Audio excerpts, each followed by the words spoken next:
আমার বোনের মতন। ভাই বিয়ে করে ফুলসজ্জা করে টানা 1 মাস নাটক করার পর বলছে ও আমার বোনের মতন। বর থেকে সোজা বোন হয়ে গেল। এটা একটা সোশ্যাল এক্সপেরিমেন্ট ছিল। দুদিন পর রাস্তার মাঝখানে হেগে বলবে গাইস আমি সোশ্যাল এক্সপেরিমেন্ট করছিলাম। ইয়ে তানিয়ার লুঙ্গি পরা বর এখন চুড়িদার পরে বসেছে। চমৎকার। নমস্কার, আমি তানিয়া। আরে নমস্কার দিদি, নমস্কার। তা দিদি তোমার খোপা বাঁধা ভেলকি দেখানো বরের সঙ্গে তোমার সংসার কেমন চলছে? আমরা আসলেই বিয়ে করিনি। ভাই এইসব আমি কি শুনছি? ভাই বিয়ে হয়ে গেল, বিয়ের পর ফুলসজ্জা হয়ে গেল, এখন বলছে নাকি আমরা আসলেই বিয়ে করিনি। বাহ দিদি বাহ, দারুণ অ্যাক্টিং করছো, মানতেই হবে। What a performance! ভাই কিছুদিন আগে আমি আমার একটা ভিডিওতে এদেরকে বলেছিলাম যে এরা এটাকে প্র্যাঙ্ক না বলে চালিয়ে দেয়। ভাই শেষ পর্যন্ত এটাই হলো। এপ্রিল মাসে আমাদের সবাইকে সালা এপ্রিল ফুল বানিয়ে দিল। এপ্রিল ফুল বানায়া।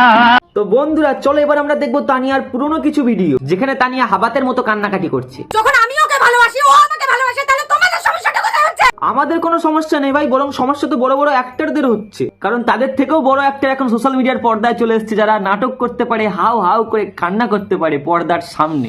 হায় রে কি কষ্ট, দিদির চোখ থেকে কত জল পড়ছে। বাট এইগুলো যে সবকিছু অ্যাক্টিং ছিল সেগুলো এখন বুঝতে পারছি। তানিয়া বিয়ে করে ফুলসজ্জা করে সংসার করে এখন নাকি বলছে ওগুলো নাকি সব সোশ্যাল এক্সপেরিমেন্ট ছিল। হ্যাঁ, এটা একটা সোশ্যাল এক্সপেরিমেন্ট ছিল। মেয়ে মেয়ে বিয়ে করলে পাবলিকের কি রিয়াকশন হয় সেটা না হয় সোশ্যাল এক্সপেরিমেন্ট, সেটা মেনে নিলাম। কিন্তু বর তোমাকে ছেড়ে চলে গেছে, বর আবার ফেরত এসছে, এইগুলো কেমন সোশ্যাল এক্সপেরিমেন্ট ছিল গো? বলছি নাটক করার আর জায়গা পাও না, সোশ্যাল এক্সপেরিমেন্ট করার জন্য মেয়ে মেয়ে ফুলসজ্জা করতে হয়। আমার বুক কাঁপে যে দুরু দুরু, মনে লাগে ভয়, জানি না তো আজ নিশিতে কি জানি কি। সোশ্যাল এক্সপেরিমেন্ট করার জন্য একটা মেয়েকে আর একটা মেয়ের মুখে পাইপ ঢুকিয়ে কোল্ড ড্রিঙ্কস খেতে হয় বুঝি? এগুলোকে আর যাই বলো বলো, কিন্তু সোশ্যাল এক্সপেরিমেন্টের নাম দিও না। যদি তোমাদের সত্যি সোশ্যাল এক্সপেরিমেন্ট করার ইচ্ছা থাকতো না তাহলে ভিডিওটা বানানোর পরেই তোমরা প্র্যাঙ্ক বলে রিভিল করে দিতে। কিন্তু না, সেটা না করে তোমরা কি করলে, তোমরা তোমাদের বাইজিপনাটা চালিয়ে গেলে। একবার বলছো বর আমাকে ছেড়ে চলে গেছে, বড় আমাকে ছেড়ে দিয়ে চলে গেছে।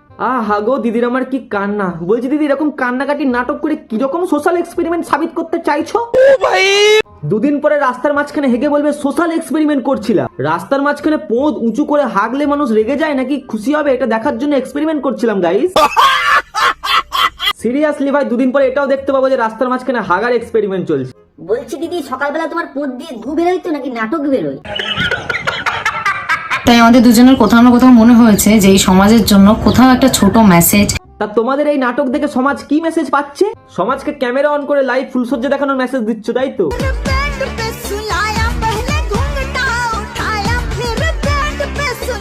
এইগুলো কি হচ্ছে ভাই? এত সব কাণ্ড করার পর এখন আবার ক্ষমা চাইছে। আমরা দুইজনে হাত জোর করে তোমাদের কাছে ক্ষমা চাইছি। ও আমার বোনের মতন। বিয়ে করে ফুলসজ্জা করে 1 মাস সংসার করে টানা নাটক করার পর বলছে ও আমার বোনের মতন। আমার আর কিছু বলার নেই। আমাদের সবাইকে এত বাজেভাবে এপ্রিল ফুল বানিয়ে দিলে। ভাই বর থেকে সোজা বোন হয়ে গেল। তো বন্ধুরা ফাইনালি দের নাটক শেষ হয়ে গেল। লুঙ্গি পরা বর এখন চুড়িদার পরে বসেছে, চুলে খোপা করা বর এখন চুল খুলে বসেছে। চমৎকার। তোমরা অনেকে বলছিলে না যে লিপ কিস না করলে কি করে বুঝবো এটা আমার বউ। ইয়ে এইগুলো করার পর আবার বলছো এইগুলো নাকি সোশ্যাল এক্সপেরিমেন্ট ছিল। বাহ দিদি বাহ, তোমাদেরকে কি বলবো বুঝতে পারছি না। তুমি কি করছো?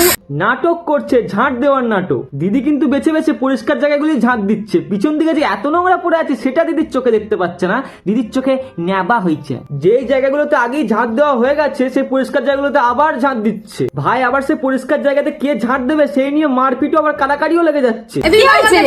আরে আমি করে দিচ্ছি। ও ভাই নাটক তো সালা সেই লেভেলের চলছে, যেখানে নোংরা সেই জায়গা থেকে ঝাঁট দেবে না, পরিষ্কার জায়গাকে ঝাঁট দেবে সেটা নিয়ে কারাকারি চলছে। এইদিকে আমি যে এত ভালো একটা বর পেয়েছি। এটাকে বর বানিয়ে পাবলিককে আর বর বর বানিও না, তোমাদের নাটক এমনিতেই রিভিল হয়ে গেছে। ওরে বাপ রে কত কাজ তোমাদের। বলছি দিদি পরিষ্কার জায়গায় ঝাঁট দিয়ে আবার কাজ দেখাচ্ছ। নিজে রান্না করে রাজমিস্ত্রির কাজে যায়। কই দিদি রাজমিস্ত্রির কাজে তো আর যেতে দেখছি না। এরপর বলবে রাজমিস্ত্রির কাজটাও সোশ্যাল এক্সপেরিমেন্ট ছিল। গাইস আমরা তোমাদের দেখাতে চাইছিলাম কিভাবে বেলচা ঢুকিয়ে মাল মশলা বার করতে হয়। বলছি একদিন দুটো ইট বই রাজমিস্ত্রির কাজ শেষ হয়ে গেল, সব হাওয়া ফুস হয়ে গেল। বলছি বাড়ি বানাচ্ছিলে দুটো ইট দিয়ে নাকি পায়খানার চেম্বার? আসলে ওইটা দিদিদের আসল কাজই না, দিদিদের আসল কাজটা হলো নাটক। বলছি দিদি নাটকটা একটু সাবধানে করো, কিন্তু সামনে কিন্তু ভাদ্র মাস আসছে, নাটক করতে করতে কোনো কুকুর যেন পিছন না মেরে তো চলো ফ্রেন্ডস, আজকে ভিডিওটা এখানে শেষ করছি। আর এদেরকে নিয়ে বেশি কিছু বললাম না, এদের নাটক আর নিতে পারছি না জাস্ট। তো দেখা হবে নেক্সট ভিডিওতে। আর ভাই Instagram channel I am Pritam Babu, যারা এখনো জানো না তাড়াতাড়ি যাও, ফলো করে দাও। তো ভালো থেকো সবাই, বি এন্ড বি হ্যাপি। डर के जैसे बढ़ती लहर, पवन डर के जैसे ढाती कहर, सोने सा चमके उसका बदन, छू दे तो